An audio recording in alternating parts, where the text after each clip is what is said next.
বিসমিল্লাহির রহমানির রহিম। আসসালামু আলাইকুম। সবাই কেমন আছো? আশা করি আল্লাহর অশেষ রহমতে আমার কাছেও দূরে যে যেখানে আছো সবাই খুব ভালো আছো, সুস্থ আছো।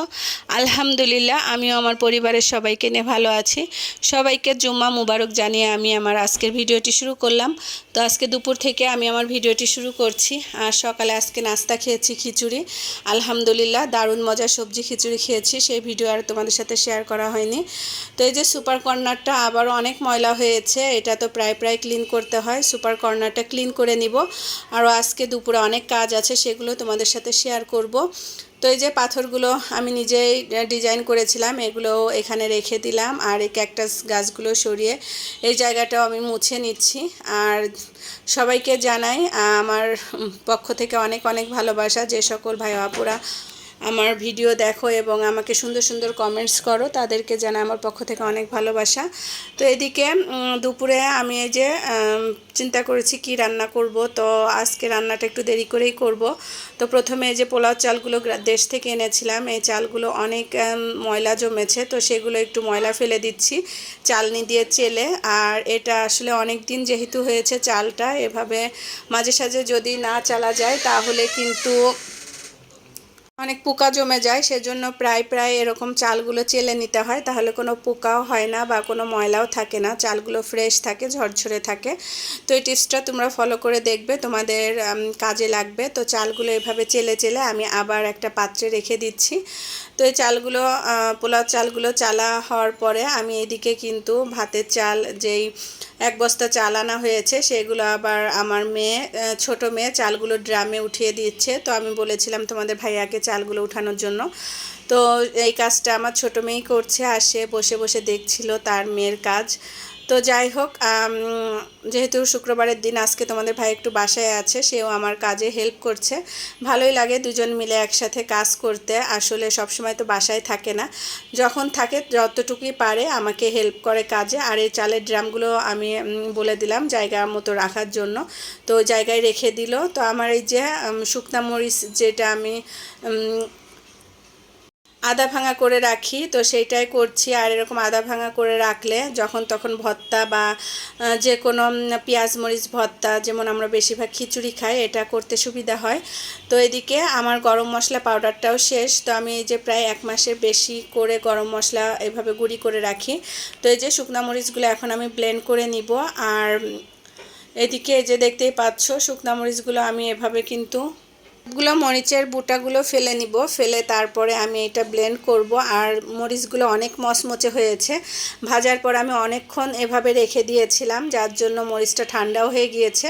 আর এটা আমার এখন ব্লেন্ডারে ব্লেন্ড করতেও সুবিধা হবে। এই যে আমি শুকনা মরিচ কিন্তু আদা ভাঙা করে নিয়েছি, পুরোটাই মিহি গুঁড়ি করিনি। আর আদা ভাঙা করেছি শুধু ভর্তা খাওয়ার জন্য।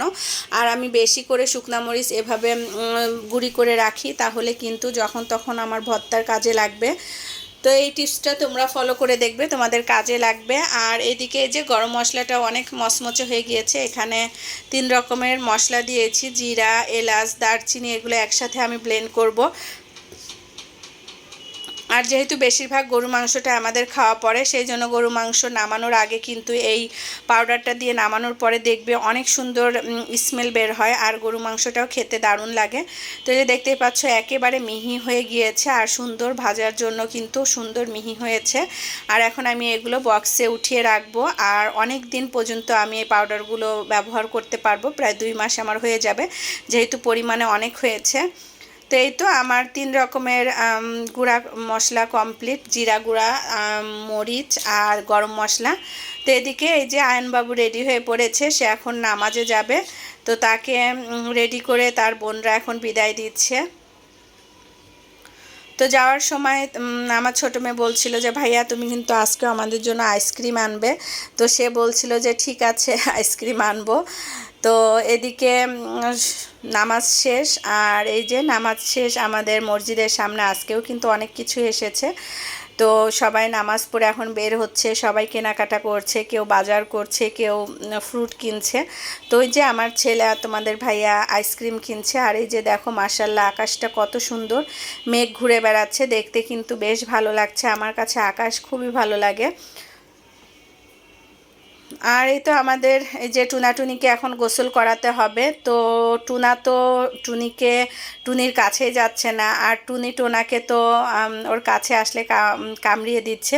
তো সেই জন্য দুজনকে দু জায়গায় রাখা হয়েছে। এখন দুজনকে গোসল করিয়ে দিব। তো তোমাদের ভাইয়া বলছিল যে খাঁচায় দেওয়ার জন্য, খাঁচায় দিলে ওকে কামড় দেয়, যার জন্য আর খাঁচায় দিতে পারছি না। তো চিন্তা করছি কিছুদিন পরে দিব। আর তার কাছে আসলে তার মাথাটা উঁচু করে দেয়, তাকে আদর করতে হবে। তো এখন এই যে টুনিকে আদর করে দিচ্ছি, আর টুনা দেখছিল। তো এভাবে আদর করলে তো সে খুবই মজা পায়। দেখো কিভাবে মাথাটা এগিয়ে দিচ্ছে।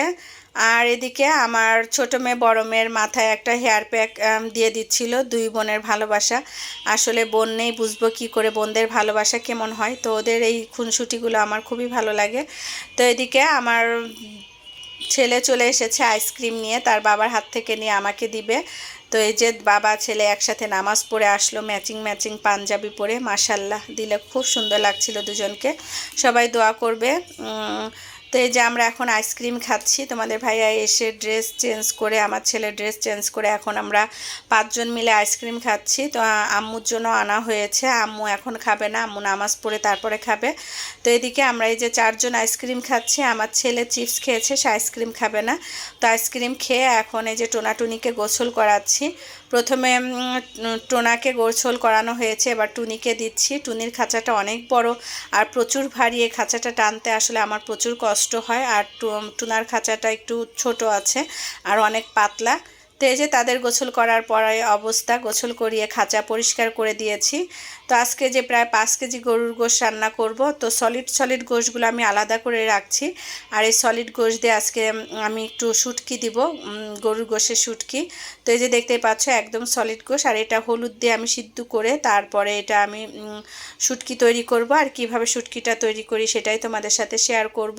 তো এই যে ভালোভাবে একটু সিদ্ধ করে নিব। আর এদিকে আমি আদা, রসুন, গরম মশলা, হলুদ পাউডার, ধনে পাউডার, জিরা পাউডার, শুকনা মরিচ সব কিছু দিয়ে মাংসটা বসিয়ে দিয়েছি। তো বেশি পরিমাণ একবার গোশ বলছি, একবার মাংস বলছি, কেউ কিছু মনে করবে না। তো গোশ বলাটাই আসলে আমাদের জন্য ঠিক, যেহেতু আমরা মুসলমান, গোশ বলাটাই ঠিক। তো যাই হোক, এদিকে এখন পরিমাণ মতো তেল দিয়ে দিলাম। আর তেলের পরিমাণটা একটু কমিয়ে দিয়েছি, যেহেতু গরুর গোশে অনেকটাই তেল আছে। আর এদিকে যে তোমাদের ভাইয়া আমাকে সাহায্য করছে, গরুর গোশের মালা তৈরি করছে। আর মালা তৈরি করে কিন্তু এভাবে আমরা শুটকিটা তৈরি করব। তো তোমাদের ভাইয়াকে বলছিলাম যে তোমাকে আজকে গরুর গোশের মালা পরাবো, তো এই নিয়ে মজা করছিলাম। তো সে আমাকে এদিকে যে গরুর গোশের মালা করে দিচ্ছিল। আর এটা মালাটা কমপ্লিট হওয়ার পরে আমি রোদে শুকিয়ে নিব। আর গরুর গোশের শুটকি কে কে খেয়েছো অবশ্যই জানাবে। আমরাও কিন্তু কখনো খাইনি, এবার খাবো ইনশাল্লাহ, আল্লাহ যদি রিজিকে রাখেন। তো আমাদের আজকে দুপুরে রান্না হবে পটল ভাজি আর গরুর গোশ আর ভাত, একদম সিম্পল খাবার। তো প্রচুর গরম ছিল, আর দুপুরবেলা রান্না করতে যে আমার কতটা কষ্ট হয়েছে সেটা বলে বোঝানো যাবে না। তো পটলটা ভাজা হওয়ার পরে এবার আমি পেঁয়াজ আর কিছু কাঁচামরিচ, হলুদ আর লবণ দিয়ে ভেজে নিচ্ছি। পটল শুধু ভাজি খেতে ভালো লাগে না, সাথে কিন্তু পেঁয়াজ আর মরিচ ভাজা খেতে খুবই ভালো লাগে। তো সব কিছু একসাথে মিশিয়ে নিচ্ছি। আর এটা নামানোর পরে আমাদের খাওয়া দাওয়া শুরু হয়ে যাবে ইনশাল্লাহ। আলহামদুলিল্লাহ দুপুরের রান্না আমার কমপ্লিট হয়ে গিয়েছে, আর গরুর গোশ রান্নাটাও প্রায় কমপ্লিট হয়ে গিয়েছে। এবার এখানে আমি যে গরম মশলাটা গুঁড়ি করে রেখেছিলাম সেটা উপর থেকে ছিটিয়ে এখন আমি চুলাটা নিভিয়ে দিব। আর দুপুরে খাওয়া দাওয়ার তোমাদের সাথে শেয়ার করা হয়নি। তো আজকে যে কিছুটা গরুর গোশ আমি আবার বাটিতে উঠিয়ে রেখেছি, যখন হঠাৎ কেউ চলে আসলে তাদেরকে দিতে পারবো। তো আজকের মতো এখানেই ভিডিও শেষ করছি। আল্লাহ হাফেজ।